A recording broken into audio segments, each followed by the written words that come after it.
안녕하세요. 한민학입니다. 이번 시간은 여러분들도 다 관심을 가지고 있는 간헐적 단식과 그 다음에 제가 오늘 여러분한테 전해드리고 싶은 생태학적 단식, 이 두 가지에 대한 얘기를 좀 드리려고 하는데요. 간헐적 단식이라고 하는 거는 지난 몇 년 동안 전 세계적으로 유명한 배우들이나 모델들이 살을 빼기 위한 목적을 가지고 많이 활용했던 그런 프로그램인 줄 알고 있어요. 그래서 우리나라에서도 몇 년 전서부터 의사 선생님들도 통해 가지고 간헐적 단식이 굉장히 많이 대두됐는데요. 그러다 보니까 이제 간헐적 단식이라는 단어에 대한 정의가 내려졌죠. 식사와 단식을 정기적으로 반복해서 일정 수준 이상의 공복 시간을 유지하도록 인위적으로 조정하는 조정 방식이다. 이렇게 얘기를 내렸어요. 참 어려운 표현을 썼는데, 그러니까 이거는 목적성이 있는 거예요. 그러니까 하루 24시간 중에서 23시간은 공복으로 있고 1시간 동안 식사를 한다. 그래서 보통 23대 1 이런 단식은 1일 1식을 기준으로 이제 표현을 한다 그래서, 또 이것도 더 재밌는 건 뭐냐면 아침에 먹는 거냐, 점심에 먹는 거냐, 저녁에 먹는 거냐, 일식을 언제 할 거냐 해서 또 여러 가지 분류를 해놓은 것 같아요. 근데 또 하나는 16대 8 단식이라고 해서 16시간은 공복으로 있고 8시간 동안에 한 2끼의 식사를 하는 걸 얘기를 하는 건데, 어떻게 보면 정말 여기서 표현한 대로 정의를 내는 대로 인위적으로 하는 조정 방식, 이 표현이 딱 맞는 것 같아요. 그런데 실질적으로 우리 몸은 원래 그 금식이라고 하는 그 시간을 항상 24시간 중에 정해놨었거든요.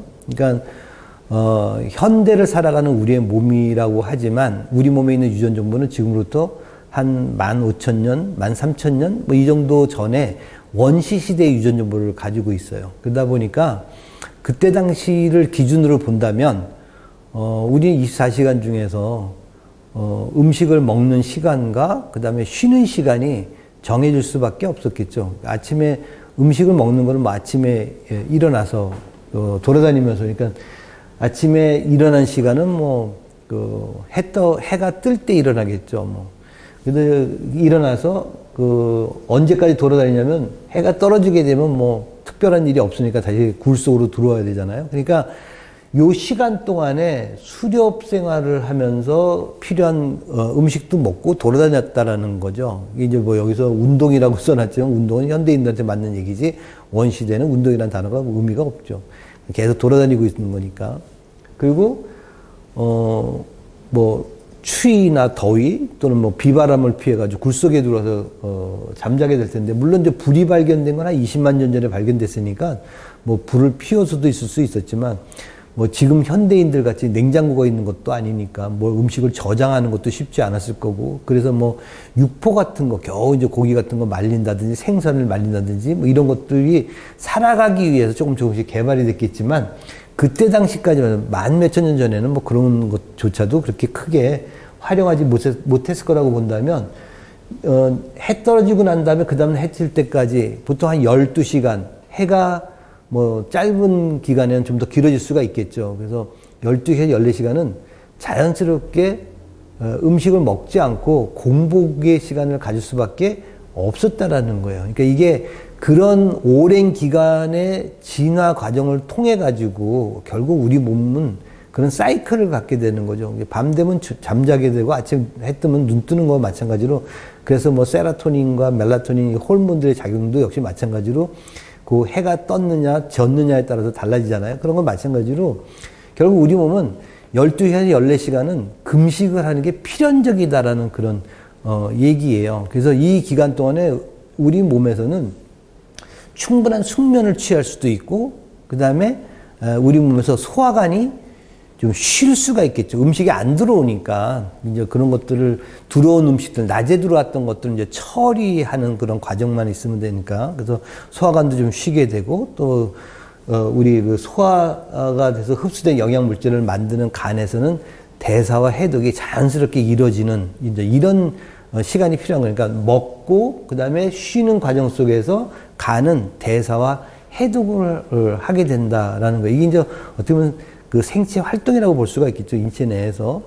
그래서 우리는 금식을 하게 되는데, 금식을 우리가 영어로 얘기하게 되면 그 fast라는 단어를 써요. 그래서 fast라는 단어가 뭐 빠르다라는 형용사도 있지만 금식하다라는 동사가 있거든요. 그래서 금식이라고 하는 것들은 과거서부터 계속해서 금식을 했었는데, 금식을 깨는 다라고 하는 거는 그 다음날 아침이 돼서 이제 처음 음식을 먹을 때 금식이 깨지겠죠. 열몇 시간 동안 금식했다가 금식을 처음 깨는 음식. 그래서 이걸 영어로 이제 breakfast, 아침 조식을 영어로 breakfast라는 단어를 쓰는 거가 금식을 깨는 첫 번째 식사다. 이제 이런 의미예요. 굉장히 자연스러운 표현이잖아요. 그러니까 요 어원만 보더라도 우리는 금식 기간이 있고 금식을 깨는 식사를 하는 이런 것들이 다 표현이 됐다라는 거예요. 그러니까 자연스럽게 12시에서 14시간은 금식을 할 수밖에 없었다. 그동안에, 이 금식하는 동안에 우리 몸에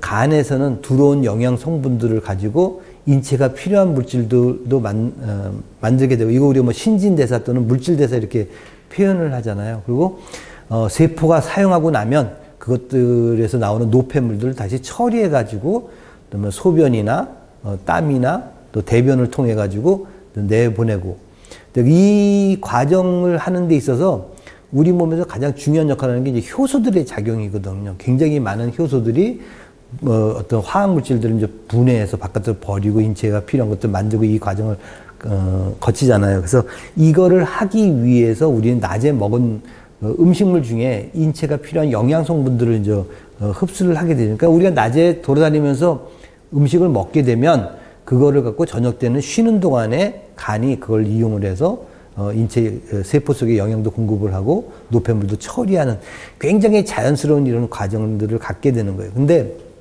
이제 현대사회에 와서, 이제 현대사회라고 하는 거가 그렇게 긴 시간도 아니었던 것 같은 거가, 제가 1960년대 초등학교 다닐 때에서부터 지금까지 다 기억을 하고 있다 보면, 제가 어렸을 때는 자연의 음식을 먹는 시간이 되게 많았었고, 또 저 어렸을 때도 보면은 이 전기가 안 들어오는 그런 시간들이 되게 많았었어요. 그래서 뭐 촛불을 켜고 있었던 시간도 있었는데, 그러니까 저녁 때 뭐 이게 그 해가 떨어지고 난 다음에 어떤 큰 활동이 있었던 것도 아니고, 제가 아마 초등학교 3학년 때인가 그때 처음으로 이제 TV가 들어왔던 것 같아요. 월남전 갔다 오는 사람들이 뭐 TV를 갖고 와가지고 그때부터 이 방송국도 생기고 그래서 뭐 TV 방송도 하고 그랬던 것 같은데, 물론 이제 흑백이지만, 그러니까 그런 거가 그때 나왔기 때문에 저녁 때는 특별한 거 없으면 그냥 잠자는 시간이 되게 많았었거든요. 그러니까 자연스럽게 금식이라고 하는 사이클을 잘 지킬 수가 이제 있었던 거죠. 근데 불과 한 3, 40년, 한 50년 전서부터 이게 이제 뭐 전기도 다 24시간 다 공급이 되고 이런 환경이 되면서 저녁 때 이제 놀이문화도 이제 많이 발전하게 되고, 그러면서 우리나라 사람들이 이 7시 이후에 먹는 것들이 되게 많아지게 되고, 특히 이제 드라마를 보다가 보면 참 안 먹기 힘들게 또 많이 만들죠. 뭐 모든 드라마라든지 뭐 이런 프로에서 음식에 대한, 먹거리에 대한 것들,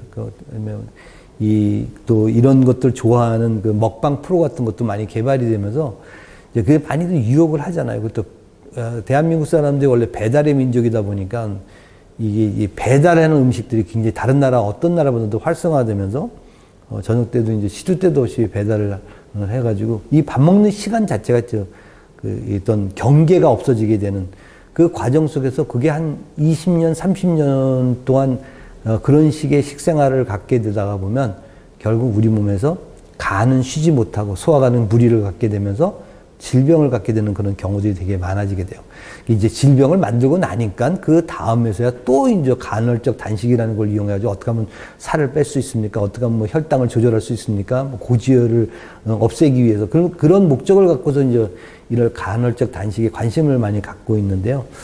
저는 안 그랬으면 좋겠다라는 그런 생각을 해요. 그래서 될 수 있으면 저희들도 이제 그 의뢰인들 식이 지도를 하면서 될 수 있으면 저녁 이후, 7시 이후에는 모든 저녁 식사는 7시 이전에 좀 끝냈으면 좋겠다. 그 다음날 아침에 식사를 하시는 게 좋겠습니다. 이렇게 이제 권유들을 많이 해주는데, 그렇게 하는 것이 우리 몸의 전체적인 사이클, 생체 조절을 하는 데 있어서 가장 바람직한 식사 패턴이 아닐까. 어떤 간헐적 단식이라고 하는 그런 그 단어에 너무 여러분들이 관심을 갖는 것보다는 우리 몸이 무엇을 가장 바랄까에 대한 그 생리적인 사이클을 오히려 더 이해하는 것이 가장 우리의 건강을 지키는 데 도움이 되지 않을까 이렇게 생각이 듭니다. 그래서 다음 시간부터는 저희가 실질적으로 그러면 어떤 음식을 먹는 것이 우리 건강을 유지하는 데 도움이 될까에 대해서 지속적인 저희들의 이제 경험을